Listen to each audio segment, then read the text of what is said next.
but that might be on its way.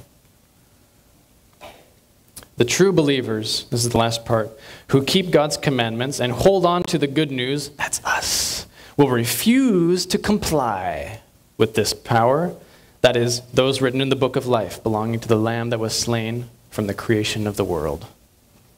Unlocked, that verse, kind of scary. I'm going to talk about some of the words of the Pope himself. This is a book written by Pope John Paul. I have it. I read some of it and marked some things. I'm going to read these quotes first. The Pope has the power to abrogate laws and to dispense with all things, even the precepts of Christ. Those are fighting words, aren't they, Pope? Sunday is our mark of authority. The church is above the Bible, and this transference of Sabbath observance is proof of that fact. If you go and you look on the Ten Commandments, some Catholic church make these marble 10 Commandments, and they put them in front of their church. And if you look on them, there are commandments missing and split. They're different than what's in the Bible. That's not okay to do. The 10 Commandments were written in stone, as they were by God, for a reason. Don't go and change God's laws. But the church says, because we changed these laws, because they're different now, shows that we have authority.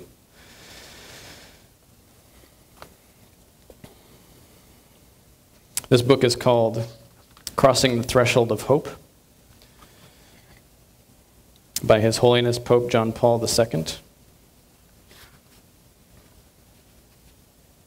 Confronted by the Pope, one must make a choice. You do have to make a choice. The leader of the Catholic Church is defined by the faith as the vicar of Jesus Christ and is accepted as such by believers. The Pope is considered the man on earth who represents the Son of God, who takes the place of the second person of the omnipotent God of the Trinity. Are you making a choice? That one's not that cool. Does anybody have their Bibles? I do. This book says, God entrusted men to their own salvation. He entrusted them to the church and the redeeming work of Christ. Entrusted men to their own salvation. We need to turn to Acts.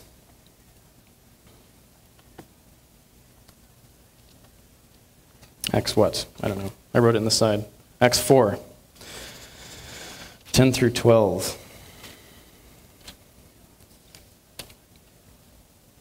I just threw these in last night because I was like, I got to talk about this. Acts 4, 10 through 12.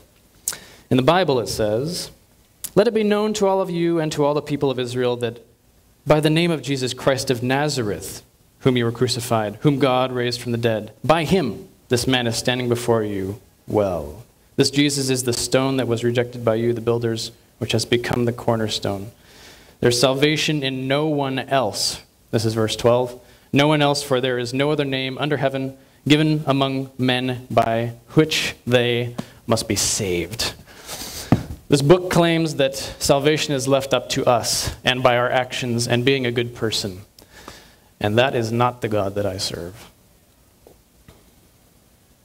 That's probably enough from that. I also have something called Rome's Challenge. And it is a series of letters that the church put out talking directly to Seventh-day Adventists and saying, what's up with that? You guys apparently don't recognize our authority over that. Also, other Protestant churches say, well, I'm not part of the Catholic Church. I'm a Protestant. And the Catholic Church says to them, if you were Protestant, you'd be Adventist. The Adventists are the only heretics. Anyway, if you want, you can come and look at them later. So, I want to point out something extremely important right now. And that is that Papal Rome is different from the average Catholic. The papacy is an organization, and it is what the Bible is referring to as the beast. If you are a Catholic sitting here, I'm not saying that you are the beast. I know plenty of Catholics. Most of them are very kind people. Not every Catholic is kind, but not every Seventh-day Adventist is kind. Many, many Catholics will be in heaven, I believe. I can't judge them. I'm not talking about Catholics. I'm talking about the papacy and the fact that they make a concerted effort to legally change things in the world and to force people into understanding God the way that they see him, which is distorted and essentially unloving. Jesus warns us in Matthew 24, verse 4. He says, "Watch out that no one deceives you." This is immediately, the disciples were talking about Jesus, or talking to Jesus and saying, "Isn't the temple beautiful?" And Jesus goes, the thing's gonna burn. And they're like, "Whoa, when's that gonna happen?" And so Jesus takes them up on the Mount of Olives and he says, before anything else, he's talking about the end times. He says, "Watch out and make sure you're not deceived."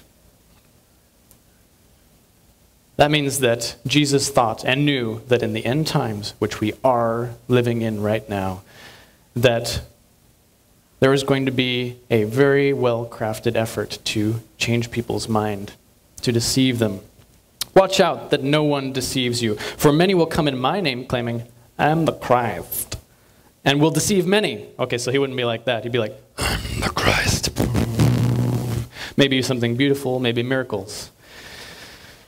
"You will hear of wars and rumors of wars, but see to it that you are not alarmed. Such things must happen. But the end is still not to come. Nation will rise against nation, and kingdom against kingdom. There will be famines and earthquakes in various places, and all of these are but the beginning of the birth pains." Later, Jesus says, when you see these signs, it's kind of like when you see a tree beginning to bud in the spring. You notice, because of the buds, that spring must be near. So you go, spring's near, because you're looking at the signs. He says these signs are kind of like looking for the end times, or the end. "Then you will be handed over to be persecuted and put to death." This has been happening already around the world. I don't know if you're aware of it. Do you know what the Crusades were? Do you know what the burning of the heretics were? In different countries like communist China, they would kill people because they wanted to share the gospel with folks. They wanted to share the good news was good news, not that you had to earn it yourself. People will put you to death, and you will be hated by all the nations because of me. At that time, many will turn away from the faith and will betray and hate each other. I heard once that, well, actually it was in a sermon. I was sitting as a kid. When I normally would sit in church, I would draw a lot. And one time, I happened to look up and I heard, this is the pastor saying, "I think maybe 1 in 20 of you here in this congregation will end up in heaven." And I thought, well, that wasn't very nice. But it also kind of sank in. I can just make sure that I am one of the 20. I can just make sure that the religion is my own. I'm not saying that that is exactly what will happen, but Jesus does say that many of us will turn away from the faith when things get hard. "Many false prophets will appear and deceive many people." Now, we've talked about prophecy a lot in this series. We talked about it when we were looking at all of the apocalyptic prophecies that have led so many people astray and have made people deluded with another end-of-the-world prophecy. If 2012 comes and goes and nothing happens, so many people will be so skeptical of the possibility of the world actually ending, because this was so exciting and then it didn't happen, that they'll be reluctant to believe one more. "Because of the increase of wickedness, the love of most will grow cold, but he who stands firm to the end will be saved." And this gospel of the kingdom will be preached in the whole world as a testimony to all nations. Then the end will come. Jesus talking.